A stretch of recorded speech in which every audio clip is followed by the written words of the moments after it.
If you've got, are getting, or will ever get a watch, stop right now. Drop what you're doing. I don't care if it's the baby or Nana's ashes because you need to listen up. I'm only going to say this once. That is, unless you play the video again, then I'll say it as many times as you like. Here are my 5 watch rules.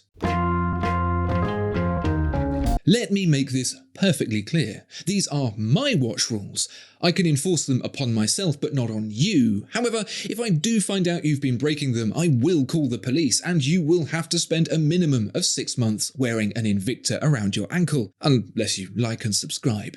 Then I'll let you off. So with that being said, my first rule is all about how you wear your watch. No, not which wrist you wear it on, but how tight you wear it. Your strap or bracelet should hold your watch at an appropriate level of tightness. It shouldn't turn your hand blue, and it shouldn't jingle jangle. Let me explain. Well, I shouldn't have to explain why you shouldn't wear your watch too tight. I'd say surely it hurts, but I've seen watches worn so snug it looks like there's no strap at all, and the lack of screaming clued me up to the absence of pain. So instead, you can gauge it like this. If your wrist, localized entirely around the strap of your watch, appears to be under attack by a tiny leather boa constrictor, you've gone too far. Likewise, if you're wearing your watch like a 15th century painter wears a sleeve, you've gone too far the other way. You shouldn't be able to climb into your watch without undoing the strap. If you find the crown is digging into your knuckles, that's a clue it's probably too loose. There's a reason Just Right is called Just Right. That's because it's about there. Now, I can't believe I'm going to even have to say this next one, and I very much appreciate the fact that it's just a few people who've ruined it for the rest of the class. But here it goes. Do not ever, and I mean ever, wear a watch over your sleeve. I don't care if King Kong has got your whole family hostage and his one and only request as he dangles them from the Empire State is that you put your watch on over your sleeve. Do not do it. There's an exception to the rule.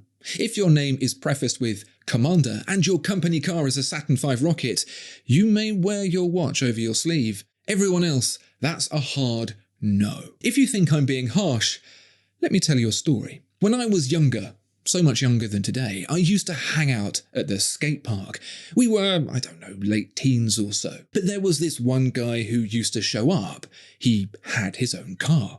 He was, I suppose, in his 20s. He had a full-time job, but he sort of hung around with us for some reason. That's not the weirdest bit. The weirdest bit is that he had a nickname. Sure, people have nicknames, but usually those nicknames are gifted or inflicted upon their owners by everyone else, and they kind of stick. Not this guy. He didn't just have a nickname. He chose it himself. It was Spode, I think. He chose Spode. If you choose to wear your watch on the outside of your sleeve, you are just like Spode. You know that whole thing about mastering rules before you break them? Well, sometimes you have to break a few rules to understand them too. I used to think that wearing a nice watch on one wrist and a smartwatch on the other was okay. I didn't really see what the fuss was about. And then I tried it. I really did try it.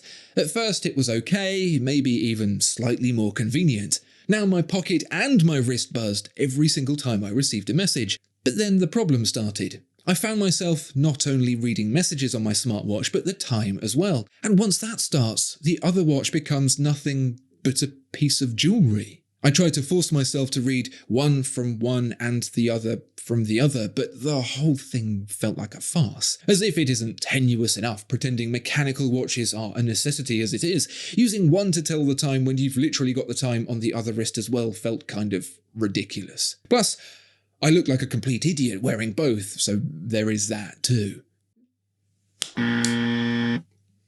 Now, I'm never going to say that you absolutely must only wear a two-handed dress watch below 36mm with a dinner suit or anything like that. I may be English, but it's not like I'm the third cousin to the Earl of Ulster or whatever. Most people don't have a selection of watches with that much specificity, and unless you're the kind of person who knows the difference between a dinner fork and a salad fork, you probably don't need to either. It's fine to wear a sports watch with formal attire. Usually a reasonable one will sneak up your cuff anyway, and if it doesn't, it'll probably be subtle enough not to notice too much anyway. What you absolutely shouldn't do, however, is combine any kind of smart outfit with a watch that could be mistaken for a hand grenade. Big Audemars Piguets, Hublots or Richard Milles do not belong with any kind of outfit that isn't elasticated. By all means wear those watches, but if the occasion you're wearing it to requires any kind of dignity or decorum, leave it at home. You wouldn't wear trainers to a job interview, and you shouldn't wear a breeze block of a watch to one either.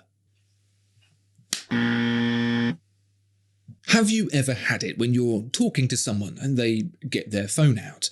I'm like, bitch, unless that's your wife phoning you to tell you she's gone into labour with a divine child and there's a star outside we've got to follow to get to the hospital, you'd better put that thing away before I slap it out of your hand. It's rude, that's what it is.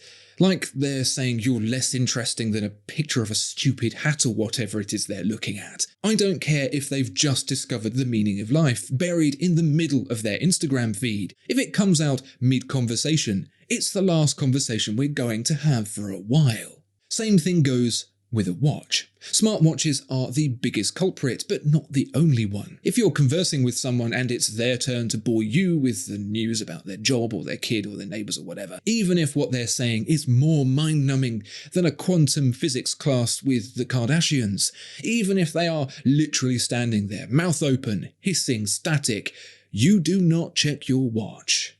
Wait for them to finish. If it's urgent, interrupt them if you have to, apologise, and then check your watch. If you just whip out the old timekeeper mid-sentence, then you deserve every bit of the mild frown you'll inevitably receive. So I was at work, and so-and-so was saying blah, blah, blah, blah, blah, blah, blah, blah.